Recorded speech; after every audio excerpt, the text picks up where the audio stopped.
Hi there, I'm Doug Furr, author of the Eruption universe and related works, and welcome to my channel. The following video is going to be narrated by a text-to-speech engine. I suffer from a speech impediment which makes it very difficult for me to read off script without either stuttering, or repeating over myself, as you just saw right there. The text-to-speech engine is made using my own voice, and the content that the text-to-speech engine will be narrating is entirely my own and not AI generated. I think it's possible to say no to things like AI generated slop and environmental destruction while also saying yes to the careful use of technology that helps people with disabilities communicate and lead a more fulfilling life. I appreciate you approaching my videos with an open mind, and I hope you enjoy the show. Thank you for watching. Eruption 8: The Political Makeup of the West Coast. In this episode, we will discuss the major political parties and movements in the new West Coast nations. I know the political compass is more of a meme than anything based on real political science. However, I think it is probably the easiest method for the purposes of concisely conveying where the political parties lie in this fictional setting. As such, I've put together political compass charts for each nation as a handy reference for where each party would fall as of 2017. And of course, I'll be giving a brief description of each, and I'll note if there's been any big shift in their positions up until then. We'll start with one party that is common to all three nations, the North American Unity Party. It is effectively a branch of the American Republican Party. While each country's party is registered as an independent organization, they all take marching orders from the GOP in the East. As the name suggests, the party is made up of, quote, patriotic Americans, and their number one priority is the West's reunification with the United States. Apart from this, they also advocate for conservative policies that mirror the rest of the GOP.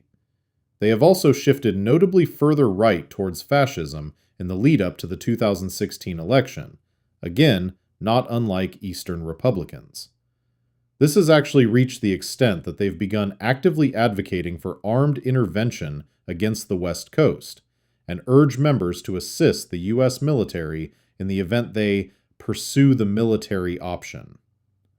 All three nations banned foreign organizations from donating to or running internal political parties very shortly after the Western Revolution to curtail U.S. influence, hence why in each country they must register and operate individually.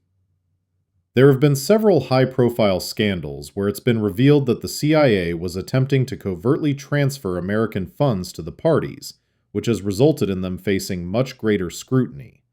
Citing this, several of the indigenous nations of Cascadia have actually banned the party from holding political office outright. Although the laws of the secular provinces California and Hawaii won't allow this, they frequently come under investigation for campaign finance and wire fraud, which limits their electability. By 2017, pretty much the only supporters they have are those who would somehow also benefit from reunification with the US, and even in instances where they can run a legitimate campaign, they almost never win. With that, we'll begin with California. The California Democratic Party is the largest political party in California. It is largely economically centrist and socially progressive, especially since the turn of the millennium. They are mostly descended from the pre-eruption Democrats in California. They frequently hold a majority in Congress and are considered the political baseline for the country. The next largest party is the California Libertarian Party. They were formerly the California Republican Party until 2005, when they changed their name and their policy positions to an extent after a scandal involving the Unity Party that forced them to distance themselves from the GOP. They also adopted the typical libertarian, socially liberal, economically conservative stance on most issues, while still advocating for independence from the U.S. Their largest voting blocs are Christians and military personnel/veterans.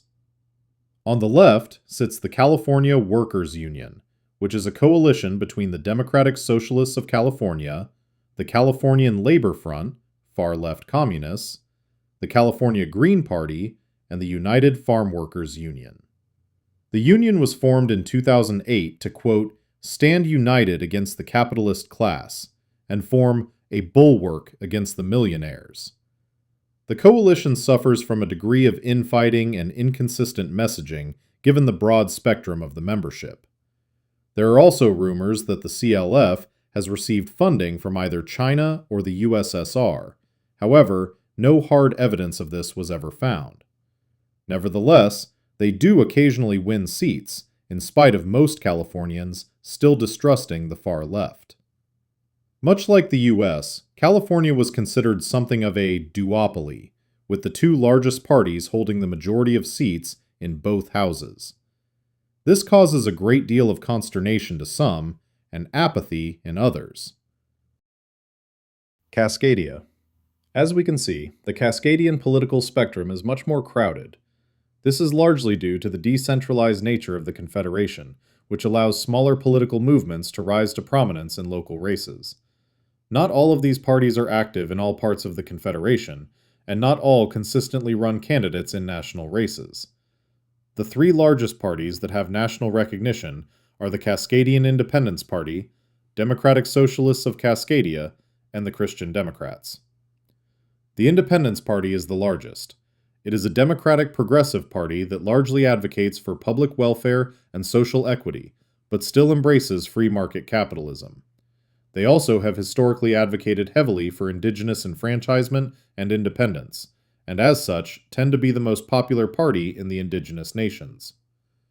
The DSC's positions are similar. However, they do tend to be much more critical of the technocrats and favor stronger corporate regulation. They will often form coalitions with the Independence Party, Green Party, and/or the Cascadian Workers' Party on certain issues they can all agree on. Most of their support comes from the urban areas around Puget Sound, Spokane, and Portland. The Christian Democrats are a socially and economically centrist party, founded by pro-independence Republicans during the secession. They started out being much more conservative during the 90s, however they have adjusted their views to court millennial Christians as they reached voting age. As expected, white middle-class Christians are their largest voting bloc. However, they do also have significant support from immigrant groups with large Christian populations. The Libertarians of the Cascades, often just called the Libertarian Party, are considered to be the largest right-wing party in Cascadia, but don't let them hear you say that. They mirror libertarian movements around the world, and as expected, are most popular in rural areas. Although in recent years, they've also seen growing support from the, quote, techno-libertarian movement based around the tech companies in the Puget Sound area. The Cascadian Workers' Party is a far-left socialist/communist party. Their primary aim is promoting social equality, even at the expense of personal liberty and expression. They are mostly active in urban areas, where, despite their ubiquitous presence, they very rarely win seats outside of local races. Much like the CLF in California, they are suspected of receiving aid and funding from China and/or the USSR. Finally, there is the Cascadian Green Party, or what's left of it. They were formed in the late 90s at the beginning of the Green Revolution, and had a brief moment of popularity in the early 2000s before the major political parties began embracing environmentalism. Since then, membership has slowly dwindled as they've lost members to the CIP and DSC. As of 2017, their only support comes from fringe segments of the homesteading, anti-vaccine, and animal rights movements. One political entity that is common to California and Cascadia is the Free State of Jefferson movement. They are less of a political party and more of a collection of political agitators centered in Southeast Cascadia and Northeast California, with the goal of double seceding from their respective countries. Much like their real-world counterpart movement, their primary grievance against their home countries is the perceived left-wing nature of the new nations, although in our fictional setting, this is also bolstered by lingering loyalty to the U.S. After that, their message is inconsistent, with some members advocating to rejoin the U.S. and others seemingly advocating for independence. The movement is supported by and largely contained within the Unity Party, and they are widely believed to receive funding and assistance from the CIA and the GOP, just like their host organization. The movement is made up of several militias, which while heavily armed are small in number. The regions they are active in are very rural and lost a large portion of their population during the eruption, so we're talking numbers in the hundreds of that. They do come into conflict with the authorities in their respective nations from time to time, especially in Cascadia, where they sometimes conflict with tribal law enforcement. As such, any politician who openly endorses them is disqualified from holding office in many of the indigenous nations, just like the Unity Party, although again, they are usually one and the same. While they could be dangerous at times, their small numbers meant they were viewed as more of a nuisance than anything by the greater populations of California and Cascadia. Hawaii. Hawaii has 3 mainstream political parties and 1 outlier. While the Unity Party is still technically active in Hawaii as of 2017, they seem to have largely pulled out of the state and rarely run candidates. Evidently, Hawaii has outlived its usefulness to the U.S., and they're willing to let it go. The largest party is the Omaoma'o Green Party. It is center-left with a heavy focus on environmentalism and preserving the Hawaiian Islands. The party exploded onto the political scene in the early 2000s and has been the most popular ever since. Next largest is the Hawaiian Independence Party, which is socially progressive but economically centrist. They were founded by the royal family during the Western Revolution, thus are sometimes derided as the Monarchy Party. Their primary interests are preserving Hawaiian history and culture, promoting tourism and business interests, reducing crime, and promoting public safety. Finally, there is the Polynesian Labour Party. They are also center-left, however they have a particular focus on Hawaiian overseas territories. They seek full equity with the home islands, promote social justice, and workers' rights. They are the biggest proponents of renaming the kingdom to the Kingdom of Polynesia, as referenced several episodes ago. The major outlier is the Polynesian Nation Party. They are a native nationalist party whose goal seems to be the creation of a Polynesian ethno-state. It is a small movement and lacks a cohesive message. Some members advocate only for native rule over the islands, while others advocate for expulsion of non-Polynesians from the kingdom. They have been denounced by the royal family, including the Queen herself, leading to many of them believing that the current monarchy should be overthrown and replaced with a nationalist one. They have been associated with several acts of vandalism and violence perpetrated against things and people they view as colonial. They are generally considered right-wing because of their more radical positions and actions, yet they are quite liberal among themselves, in keeping with native Hawaiian culture. Finally, we will discuss the political situation in the U.S. I don't think we'll need a political compass for this one, as it won't look too unfamiliar. Most political discourse would exist within the Democrat-Republican duopoly. After the failure of Reaganomics during the aftermath of Yellowstone, the GOP would be directionless throughout the late 80s and 90s. They had invested so much in neoconservatism that they had nothing to fall back upon when it failed. The Democrats would govern largely unopposed during this period and would maintain their largely centrist/center-left policies.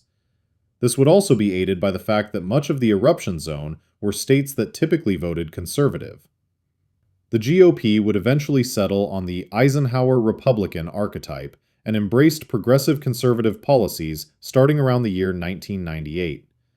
This would serve them well, as the first Republican since Reagan would be elected in 2000. Of course, the far right never really went away. Without a figurehead or a party that would accept them, they were stuck shouting from the sidelines as American politics continued to stagnate in a centrist malaise. Their central grievance was the secession and subsequent rise of the West Coast, which they viewed as a national disgrace. The peaceful negotiations of the Democrats and the internal political action of the Unity Party wouldn't satisfy them. No, only the military reconquest of the West would do.